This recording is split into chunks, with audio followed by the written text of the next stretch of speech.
শুভ ধনতেরাস। আজ গেছিলাম রূপো কিনতে, সোনার দোকানে গেছিলাম। হ্যালো বন্ধুরা, তোমরা সবাই কেমন আছো? আশা করি ভালো আছো, আমরাও আছি মোটামুটি। এই কিন্তু সোনার দোকানে ঢুকবো, তাই বাইরে দাঁড়িয়ে একটু ভিডিও করছিলাম। দিয়ে সোনার দোকানে ঢুকলাম, ছেলের জন্য রূপোর পায়ের নুপুরটা নিলাম, ছোট ছেলের জন্য কেনা হয়ে গেল।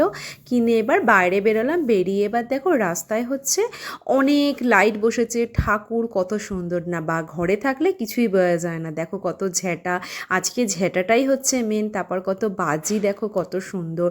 ছেলে এবার নেবে বেলুন, বেলুন কিনবে।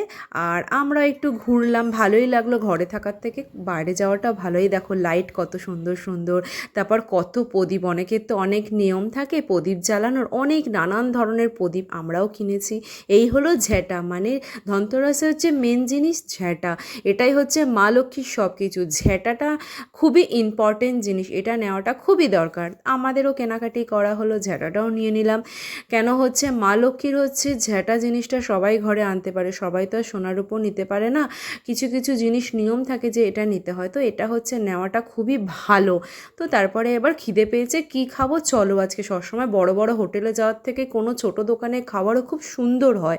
আমরা আজকে একটুখানি, ছেলে নিল স্প্রিং রোল, খাচ্ছিলাম তিনজনে মিলে। খেয়ে এবার ছেলে বললো আমি কিন্তু রোল খাবো। আমরা খেলাম চাউমিন। ছেলের জন্য দেখো দোকানের কাকুটা কী সুন্দর রোল বানাচ্ছিল, সেটাও একটু ভিডিও করে নিলাম।